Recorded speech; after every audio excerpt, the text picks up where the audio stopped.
بسم اللہ الرحمن الرحیم۔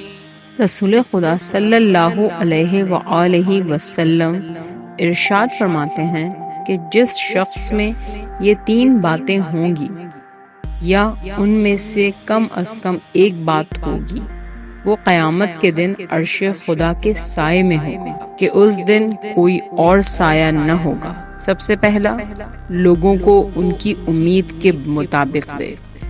دوسرا، کسی بھی کام کے کرنے سے پہلے یہ دیکھ لے کہ اس میں اللہ تعالیٰ کی مرضی ہے یا نہیں۔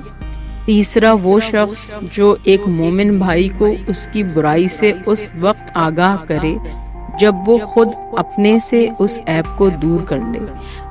خضر بن مسلم کہتے ہیں کہ میں نے ابو عبداللہ امام جعفر صادق علیہ السلام کو فرماتے ہوئے سنا ہے کہ 3 اشخاص اللہ تعالیٰ کے عرش کے سائے میں ہوں گے جب کوئی اور سایہ نہیں ہوگا۔